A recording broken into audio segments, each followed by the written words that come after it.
एक बहुत ही हरा भरा और घना जंगल था। वहाँ तरह तरह के जानवर और पक्षी रहते थे। हर ओर हरियाली फैली हुई थी।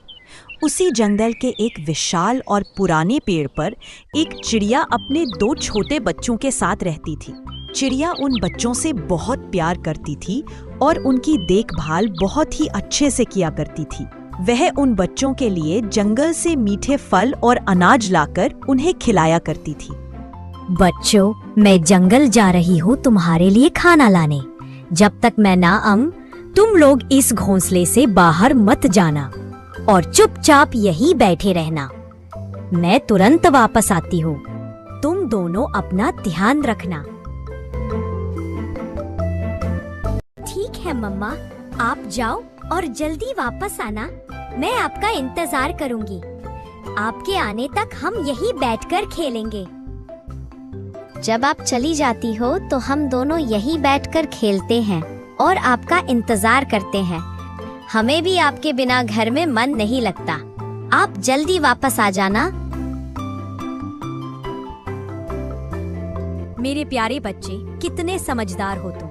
चलो ठीक है, मैं अभी जंगल जाती हूँ और तुम्हारे लिए कुछ अच्छा सा खाने के लिए लाती हूँ। मैं अभी गई और अभी आई। वो चिड़िया अपने बच्चों को प्यार से देखती है और फिर अपने घोंसले से एक लंबी उड़ान भरती है ताकि वो अपने बच्चों के खाने के लिए कुछ ला सके। इधर बच्चे घर में अकेले थे। खाना ढूंढते ढूंढते वह चिड़िया जंगल में इधर उधर जाने लगी। थोड़ी दूर जाने पर उसे एक बहुत ही अच्छी फसल वाला खेत दिखाई दिया। उसने वहां से कुछ गेहूं के दाने चुगे और फिर अपने घर की ओर निकल पड़ी। वह अपने घोंसले से काफी दूर आ चुकी थी, लेकिन फिर भी वह बहुत ही ज्यादा खुश थी क्योंकि उसे यह बात बहुत अच्छे से पता थी कि उसके बच्चे इसे खाकर खुश हो जाएंगे। जब वह घर लौटती है तो उसे देखकर दोनों बच्चे बहुत ही ज्यादा खुश हो जाते हैं और दौड़कर अपनी माँ के पास आ जाते हैं। कुछ ही देर में चिड़िया अपने बच्चों के लिए खाना तैयार कर देती है। चलो बच्चों, खाना तैयार है। तुम दोनों को बहुत भूख लगी होगी। आज काफी देर भी हो चुकी है। चलो अब जल्दी से खाना खा लो। मैंने तुम्हारे लिए तुम्हारे मनपसंद का खाना बनाया है। दोनों बच्चे बहुत ही ज्यादा खुश हो जाते हैं। बच्चे बहुत ही प्यार से वह खाना खाते हैं। यह सिलसिला कुछ दिनों तक इसी तरह चलता रहा। चिड़िया रोज सुबह सूरज निकलते ही अपने घोंसले से खाना ढूंढने जंगल में निकल जाती। हर दिन वह अपने बच्चों के लिए खाने की तलाश में जंगल में इधर उधर घूमती और हर दिन उनकी माँ जंगल से तरह तरह की चीजें ढूंढकर उनके लिए खाने को लेकर आती। अभी उन्हें जंगल के मीठे फल मिलते तो कभी वे दूर जाकर उनके लिए कुछ अनाज लाती जो उन्हें बहुत ज्यादा पसंद थे। घर आकर वह बहुत ही प्यार से खाना बनाती और दोनों बच्चे बहुत ही प्यार से अपनी माँ के हाथों का बना हुआ खाना खाते और इसी तरह वे सभी बहुत प्यार से मिलजुल कर रहते थे। सब कुछ अच्छा चल रहा था। एक दिन की बात है। हर रोज की तरह उस दिन भी सूरज निकलते ही चिड़िया अपने घर से अपने बच्चों के लिए खाना लाने निकल पड़ी। अचानक रास्ते में जाते जाते उसे एहसास हुआ कि हवाएं बहुत ज्यादा तेज चल रही हैं। तब उसने रुकने का फैसला किया और वहीं एक पेड़ की डाल पर बैठकर देखने की कोशिश करने लगी। उसने देखा कि आसमान में काले घने बादल घेर चुके हैं। उसे समझ आ गया कि यहाँ बहुत तेज बारिश होने वाली है। अरे ये क्या? लगता है बहुत तेज बारिश होने वाली है। मेरे बच्चे घर पर अकेले होंगे। मुझे अभी तुरंत घर जाना होगा। आज मैं उन्हें अपने जमा किए हुए अनाज में से कुछ बनाकर खिला दूंगी। यही सही रहेगा। उन्होंने कभी बारिश नहीं देखी है। वो बारिश देखकर डर जाएंगे। मुझे अभी तुरंत घर जाना होगा। चिड़िया चाहती थी कि वह बारिश आने से पहले अपने घर पहुंच जाए और इसलिए वह तुरंत अपने घर की तरफ बहुत तेज उड़ना शुरू कर देती है। लेकिन वह भी रास्ते में ही होती है कि तभी बहुत तेज बारिश शुरू हो जाती है। उसे पता था कि उसके बच्चे बारिश को देखकर डर जाएंगे, और इसलिए वह बहुत तेजी से अपने घर की तरफ जाने की कोशिश करने लगती है। वह जैसे ही घर पहुंचती है, घबराकर अपने बच्चों को ढूंढना शुरू करती है। तब वह देखती है कि उसके बच्चे घर के एक कोने में बहुत डरे हुए बैठे हैं। चिड़िया अपने बच्चों को देखकर राहत की सांस लेती है। बच्चे भी अपनी माँ को देखकर बहुत ही ज्यादा खुश हो जाते हैं और फिर दोनों ध्यान से अपनी माँ को देखते हैं। उन दोनों का डर तो मानो जैसे खत्म ही हो गया हो। दोनों दौड़ते हुए आते हैं और अपनी माँ के पास आकर बहुत ही ज्यादा खुश हो जाते हैं। अब दोनों बच्चे अपनी माँ के पास आकर ऐसे उछलने कूदने लगते हैं। उनकी माँ भी ये सब देखकर भावुक हो जाती है। वह मुस्कुरा रही होती है क्योंकि उसके बच्चे सुरक्षित हैं। बच्चों देखो, ये बारिश हो रही है। आसमान से पानी की बूंदें मोतियों की तरह बरस रही है। बारिश की वजह से ही खेतों में फसलें उगती रहे, पेड़ पौधे हरे भरे होते रहे और इसी कारण हम सबको खाने के लिए अन्न और फल मिल पाते हैं। बारिश हमारे जीवन के लिए बहुत ही ज्यादा महत्वपूर्ण है। अच्छा, तो इसे बारिश कहते हैं। लेकिन माँ, इतने सारे पानी की बूंदें ऊपर आसमान में इकट्ठी कैसे हो जाती हैं? और फिर ऊपर से इन्हें नीचे कौन फेंकता है? हमें ऊपर कोई दिखाई क्यों नहीं देता? हाँ माँ, ये बारिश इतनी जोर से गिर रही थी कि हम तो बिल्कुल डर गए थे। हमें समझ ही नहीं आ रहा था कि ये क्या हो रहा है। ये इतने सारे पानी की बूंदें कहाँ से आ रही है? मेरे प्यारे बच्चों, तुम कितने ज्यादा मासूम हो। चलो अब हम अंदर चलते हैं और फिर बात करते हैं। यहाँ तुम दोनों भीग जाओगे और तुम्हें बुखार हो जाएगा। चलो अंदर चलते हैं। फिर वह अपने बच्चों के साथ खुशी खुशी घोंसले के अंदर चली जाती है और उनके साथ बैठकर बातें करती है। वे बारिश के बारे में और भी बहुत सारी बातें करते हैं। वह बहुत ही ज्यादा खुश थी कि उसके बच्चे एकदम सुरक्षित है और उसके साथ है। फिर वे लोग इसी तरह एक दूसरे के साथ समय बिताते हैं, अपनी खुशियों और कहानियों में खोए रहते हैं और उन्हें पता भी नहीं चलता कि समय कैसे बीत गया। थोड़ी देर बाद वह उनके लिए कुछ बनाकर लाती है और दोनों बच्चे खाना खाकर फिर से अपनी माँ के पंखों में छिप जाते हैं। बारिश होते हुए 2 दिन बीत चुके थे, पर बारिश थमने का नाम ही नहीं ले रही थी। चिड़िया के जमा किए हुए सारे अनाज खत्म हो चुके थे।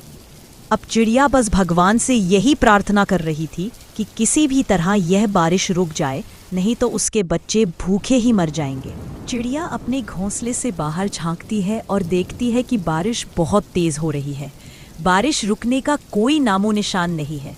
यह देखकर वह बहुत दुखी हो जाती है और उदास मन से भगवान से प्रार्थना करती है। अब तो पूरे 2 दिन हो गए हैं, लेकिन ये बारिश है कि रुकने का नाम ही नहीं ले रही। मैंने जितने भी फल और अनाज बड़ी मेहनत से इकट्ठा करके रखा था, वो सब खत्म हो चुके हैं। अगर अब ये बारिश नहीं रुकी तो मेरे मासूम बच्चे भूख से ही मर जाएंगे। हे भगवान, कुछ तो करो, ये बारिश रोक दो, नहीं तो मैं अपने नन्हों के लिए एक दाना भी नहीं ला पाऊंगी। इतना कहकर चिड़िया आंखों में नमी लिए धीरे धीरे अपने घोंसले में लौट आती है और अपने नन्हे बच्चों के पास जाकर उन्हें पंखों में समेट लेती है। उस रात बारिश पहले से भी ज्यादा तेज हो जाती है, लेकिन अगली सुबह जैसे ही सूरज की पहली किरणें बादलों को चीरकर धरती पर उतरती है, आसमान बिल्कुल साफ हो जाता है। बारिश भी थम चुकी होती है। ठंडी ताज़ी हवा बह रही होती है। चिड़िया घोंसले से बाहर झांकती है। बारिश थम चुकी देख चिड़िया की तो मानो खुशी का ठिकाना ही नहीं रहता। उसकी आंखें चमक उठती है और वह आसमान की ओर देखकर भावुक स्वर में कहती है, हे भगवान, आपने मेरी सुन ली। आपका बहुत बहुत धन्यवाद। आज आपकी कृपा से यह बारिश थम गई है और अब मैं अपने नन्हे बच्चों के लिए खाना ला सकती हूँ। आपका जितना आभार व्यक्त करूँ उतना कम है। जीवन भर आपका यह उपकार कभी नहीं भूल पाऊंगी। फिर वह बहुत ही ज़्यादा खुश होकर अपने दोनों बच्चों को आवाज़ देती है, उन्हें बुलाती है। दोनों बच्चे अपनी माँ की आवाज़ सुनकर उसके पास आते हैं। देखो, बारिश खत्म हो गई है। अब मैं तुम्हारे लिए जंगल से खाना ला सकती हूँ। मैं अभी थोड़ी देर में जाती हूँ और तुम्हारे लिए कुछ अच्छा सा खाने को लेकर आती हूँ। तुम लोग अपना ध्यान रखना। इतना कहकर चिड़िया अपने बच्चों को अकेला छोड़कर उनके लिए खाना लाने जंगल की ओर उड़ जाती है। दोनों नन्हे बच्चे अपनी माँ का बेसब्री से इंतज़ार करने लगते हैं। उनकी मासूम आंखें बार बार घोंसले के मुहाने से बाहर झांकती है, मानो हर पंखों की सरसराहट में उन्हें अपनी माँ की वापसी का आभास हो। इसी बीच एक चालाक और भूखी कौवा वहाँ से गुजर रही होती है। वह इधर उधर खाने की तलाश में भटक रही होती है। तभी उसकी नज़र अचानक चिड़िया के घोंसले पर पड़ती है। उसकी आंखों में लालच की चमक उभर आती है। वह धीरे धीरे घोंसले के पास आती है और भीतर झांक कर देखती है। अंदर दो नन्हे मासूम बच्चे दुबके बैठे हैं। उनकी नन्हे सी चोंचें और मासूम डरी सहमी आंखें देखकर कौवा के मन में एक खतरनाक योजना जन्म लेती है। उसके होठों पर एक हल्की सी शातिर मुस्कान आ जाती है, मानो उसे अपनी भूख मिटाने का आसान शिकार मिल गया हो। अरे वाह, आज तो मज़ा ही आ जाएगा। इन दोनों बच्चों को खाकर मेरा मन बिल्कुल खुश हो जाएगा। यहाँ कोई है भी नहीं, चिड़िया भी कहीं दूर है। चलो मैं जल्दी से इन्हें खत्म कर देती हूँ। इतना सोचकर वह जैसे ही उस घोंसले की ओर बढ़ती है, वहाँ पास ही बैठा एक बड़ा तोता यह सब देख रहा होता है। वह तुरंत चिड़िया के घोंसले और कौवा के बीच आ जाता है। उसे अच्छी तरह पता था कि यह कौवा कितना चालाक और शरारती है। तुम चिड़िया के घोंसले के पास क्या कर रही थी? तुम्हें पता है ना, उसके 2 छोटे छोटे बच्चे हैं। तुम्हें देखकर वो डर जाएंगे। 2 दिनों से लगातार बारिश हो रही थी और मैंने तब से कुछ भी नहीं खाया है। मेरे पेट में भूख से जैसे आग जल रही थी और मेरे पास खाने को ज़रा भी नहीं था। तो मैंने सोचा क्यों ना इन्हें खाकर अपनी भूख मिटा लूं।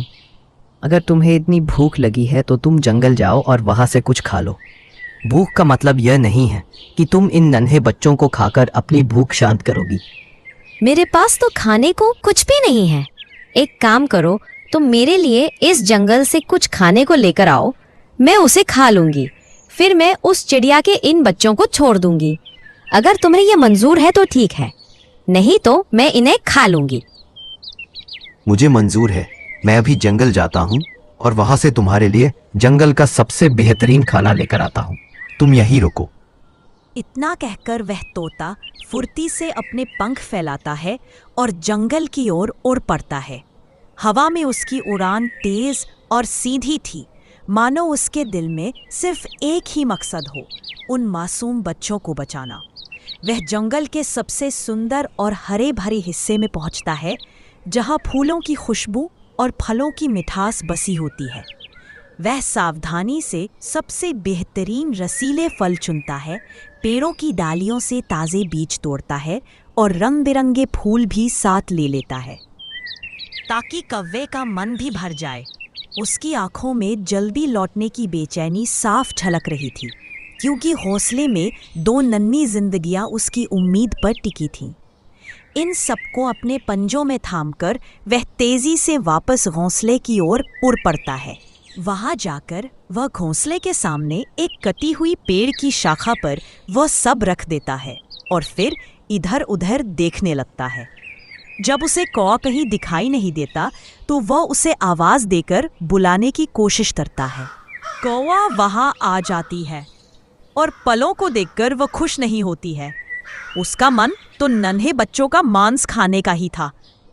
तोते के लाए हुए फलों और बीजों में से कौवा थोड़ा बहुत खाती है। मीठे फलों का रस उसके गले से उतरता है तो उसकी भूख कुछ कम हो जाती है, लेकिन उसकी आंखें अब भी इधर उधर घूम रही होती है, मानो किसी और मौके की तलाश में हो। तुमने तो कहा था कि तुम जंगल का सबसे अच्छा खाना लेकर आओगे, लेकिन ये फल और बीज लेकर आए हो। इससे मेरा क्या होगा? मैं ठहरी मांस खाने वाली। मुझे नहीं लगता कि इससे मेरा पेट भर पाएगा। मैं जा रही हूँ, मुझे कुछ और खाने को दो, नहीं तो आज मैं इन बच्चों को खा जाऊंगी। इतना सुनते ही तोता यह समझ जाता है कि कौवा इन फलों को नहीं खाना चाहती। उसका मन तो सिर्फ उन नन्हे बच्चों के कोमल मांस को खाने का ही है। तोता बहुत ही ज्यादा गुस्सा हो जाता है। वह सोचता है कि यह कौवा ऐसे नहीं मानेगी, इसे सबक सिखाना पड़ेगा। ये सारी बातें चल ही रही होती है कि तभी आसमान से फड़फड़ाते पंखों की आवाज आती है। बच्चों की माँ लौट आई है। वह घोंसले के पास उतरती है। तोते भाई और कौवा बहन, तुम दोनों एक साथ मेरे घोंसले के पास, आप लोग यहाँ क्यों आए हैं? मुझे बहुत चिंता हो रही है। क्या सब ठीक है? मैंने 2 दिनों से कुछ नहीं खाया है। मेरा पेट भूख से जल रहा है। मैं बहुत भूखी हूँ, इसलिए यहाँ तुम्हारे नन्हे बच्चों का मांस खाने आई हूँ। तुम ऐसा सोचना भी मत। मेरे नन्हे बच्चों को खाने का तुम सोच भी कैसे सकती हो? क्या तुम्हारे अंदर जरा भी दिल नहीं है? वो अभी कितने छोटे हैं, तुम्हें जरा भी तरस नहीं आता? अच्छा, ऐसी बात है। देखती हूँ मुझे कौन रोकता है। आज तो मैं तुम्हारे बच्चों का मांस खाकर ही जाऊंगी। मुझे वैसे भी बहुत भूख लगी है। और तुम तो वैसे भी इतनी कमजोर हो, मुझे कैसे रोक पाओगी? कौवा जैसे ही उस घोंसले की तरफ बढ़ती है, उसके सामने तोता आ जाता है। वह समझ जाती है कि यह तोता उसे कभी उन बच्चों को खाने नहीं देगा, और वह यह भी जानती थी कि वह इस तोते से जीत नहीं सकती। इसलिए वह उसी वक्त वहां से वापस चली जाती है और किसी को भी नुकसान नहीं पहुंचाती। तोते भाई, आपका बहुत बहुत धन्यवाद। अगर आप आज यहाँ नहीं होते तो न जाने क्या हो जाता। शायद आज मेरे बच्चे जिंदा नहीं बच पाते। मैं तो उन्हें उस दुष्ट कौवे से कभी बचा ही नहीं पाती। वह कौवा बहुत देर से तुम्हारे बच्चों को खाने का मौका ढूंढ रही थी। तुमने अपना घोंसला इतनी खुली जगह पर क्यों बना रखा है? तुम्हें चाहिए कि तुम किसी अच्छी जगह पर अपना घोंसला बना लो। ऐसी जगह जो बहुत ही ज्यादा छुपी हुई हो। वहां कोई शिकारी तुम्हारे बच्चों को नहीं देख पाएगा। मैं एक ऐसी जगह जानता हूं, अगर तुम चाहो तो मैं तुम्हें वह जगह दिखा सकता हूं। हाँ, अगर उससे सुरक्षित कोई जगह है तो मैं वहाँ ज़रूर जाकर रहना चाहूँगी। मुझे मेरे बच्चों से ज़्यादा ज़रूरी कोई चीज़ नहीं है। आप मुझे वह जगह अभी दिखा दीजिए। चिड़िया तोते के साथ उसके बताए गए सुरक्षित स्थान पर जाती है और तोते के साथ मिलकर एक सुंदर सा घोंसला बनाती है। वह घोंसला पेड़ों के बिल्कुल बीचों बीच था और चारों ओर से पेड़ों की शाखाओं और पत्तों से पूरी तरह ढका हुआ था। कुछ ही दिनों में घोंसला तैयार हो जाता है और फिर चिड़िया अपने बच्चों को वहां ले जाकर रहने लगती है। कौवा के मन में अब भी उन बच्चों का मांस खाने की चाह बनी रहती है। एक दिन जब तोता और चिड़िया दोनों वहां नहीं होते तो वह घोंसले के पास जाकर उन बच्चों को खाने का सोचती है। लेकिन जैसे ही वह पास पहुंचती है, उसे पता चलता है कि घोंसला बिल्कुल खाली है। मायूस होकर वह वहां से चली जाती है। इस तरह चिड़िया ने अपने बच्चों की जान बचा ली।